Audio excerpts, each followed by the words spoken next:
Je pensais que c'était important de dire que la médecine allait absolument basculer. Et quand la médecine bascule, ça fait basculer non seulement la médecine, mais ça fait basculer le patient, parce qu'il est au centre de tout cela, ça fait basculer le médecin et ça fait basculer le système de santé. Donc la manière dont nous raisonnions jusqu'à présent, et qui est toujours valable bien entendu, va progressivement évoluer, notamment du fait des ce qu'on appelle des données massives, de l'utilisation de l'intelligence artificielle qui est à la mode. C'est pas parce que c'est à la mode que je voulais en parler, mais parce que ça va réellement bouleverser notre système de santé et la manière de voir la maladie et les malades. Moi, je crois que tout ce qui touche effectivement à la manière dont nous gérons notre santé et la manière dont les malades s'intéressent à leur maladie nécessite des informations précises. Nous avons ce qu'on appelle un colloque singulier. Quand on est médecin, on voit un malade en face à face, et puis après avoir fait un examen, après avoir regardé les examens qu'on appelle complémentaires, les prises de sang, les radios, on porte une décision. Et cette décision, on l'explique au patient pour qu'il en tire profit. Au jour d'aujourd'hui, il y a beaucoup d'informations qui nous viennent à nous médecins, mais aux malades d'ailleurs en même temps par Internet, qui en quelque sorte mettre le dialogue singulier au second plan. Le médecin va regarder un certain nombre d'informations et à la fin du fin, on va lui faire la suggestion de façon automatique en lui disant vous pourriez chez ce malade-là proposer telle chose. Ce n'est pas tant sur les connaissances propres du médecin que sur le traitement des données et de ces informations qu'on va lui faire une proposition qui est issue de l'intelligence artificielle et données qui ont été analysés par des algorithmes précis. Donc c'est vraiment important que les gens sachent ça et que le médecin aussi sache cela.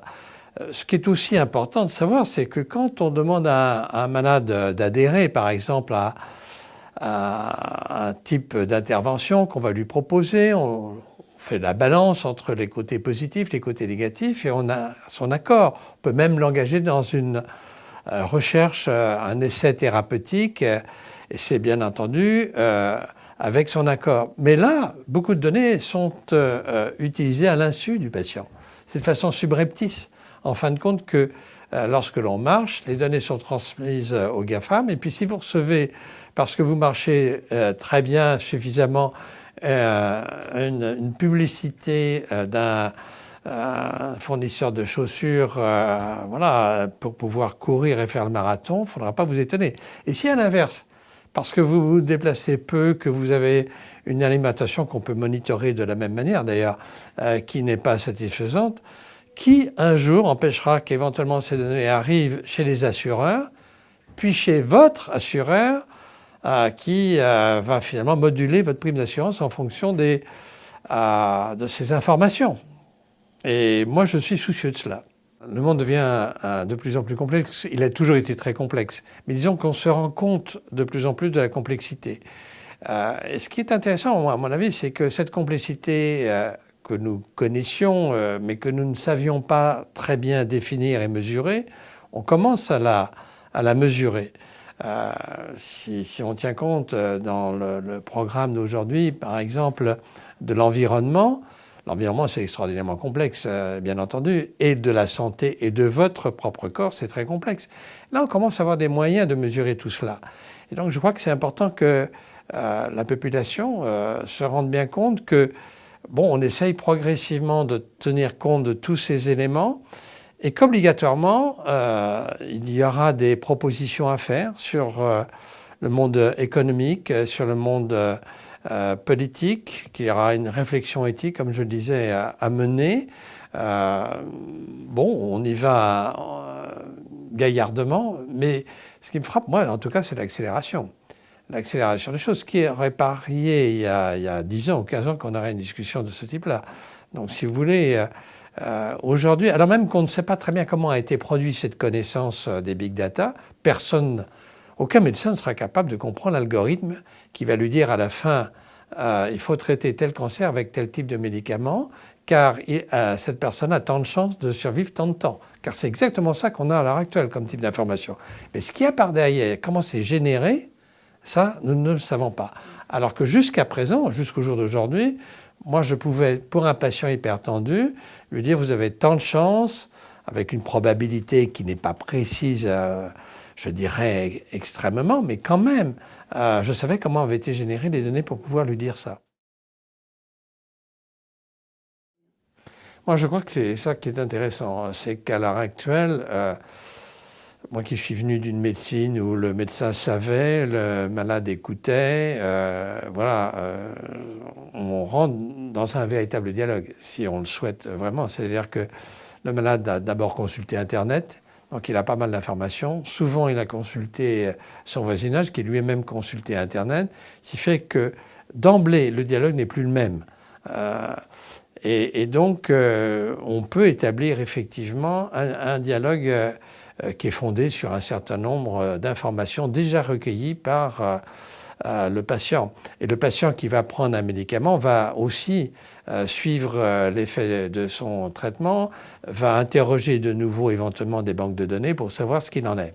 Mais, alors là, pour être un praticien, même si vous avez en face de vous des gens qui utilisent les mêmes méthodes d'information, qu'à la limite le médecin peut utiliser, à la fin, il reste quand même quelque chose de très particulier, qui est que le malade vous dit « mais et vous, à ma place, qu'est-ce que vous feriez, docteur ?» Ce qui est complètement paradoxal, puisque justement, d'abord, le médecin ne se met pas à la place du malade, il ne connaît pas, même s'il connaît bien son patient, il ne connaît pas tout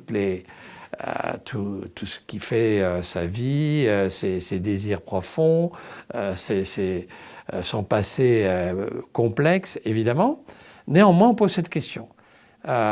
Et je trouve que c'est assez paradoxal au moment même où on a des banques de données qui vous diraient il n'y a pas à poser de questions, c'est comme ça qu'il faut faire. Pourquoi ? Parce que je crois qu'il y a quelque chose, Dieu merci, qui persiste dans notre métier, qui est ce qu'on appelle tout bêtement le facteur humain, l'empathie, le fait de pouvoir sentir et de ne pas le quantifier cette fois-ci par l'ordinateur, un certain nombre de choses. Dans le regard, dans l'acquiescement du patient, de la femme du patient qui est à côté, vous sentez que ce que vous dites, qui est théoriquement ce qu'il faudrait faire si vous croyez les big data, etc., vous sentez que ça ne colle pas, ça ne coïncide pas. Et comme par hasard, il vous dit justement, et vous à ma place. Eh bien, je crois que ça reste le fond de la médecine, ça.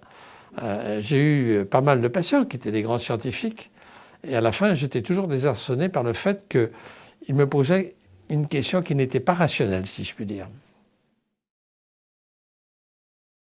Alors pour ce qui est de la recherche dans le domaine de la médecine, je pense que c'est un sujet qui intéresse un certain nombre de gens depuis le départ.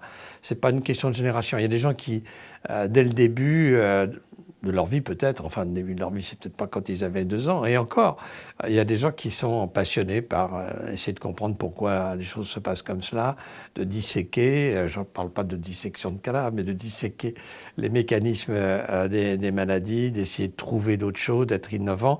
Ça, je pense que ça persiste et que ils vont utiliser les outils qui se mettent à leur disposition. Ces outils-là, nous ne les avions pas ou on les a eus assez tardivement. Eux, ils vont pouvoir les utiliser.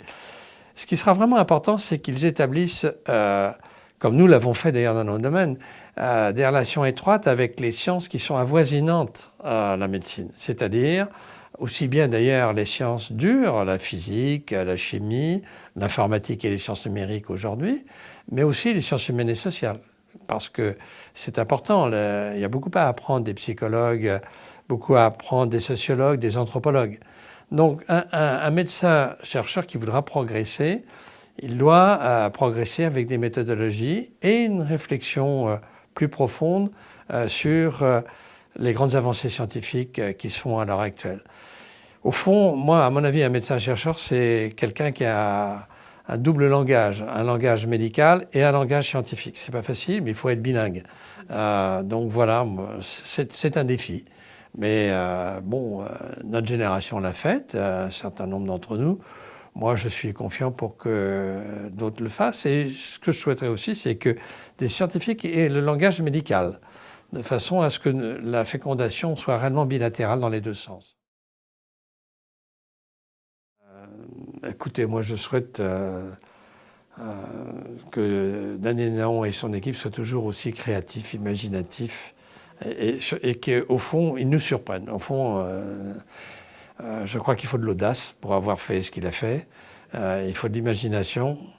Donc moi, je pense que s'il y a des gens qui ont des idées farfelues et qui lui arrivent, regardons-les avant de les éliminer.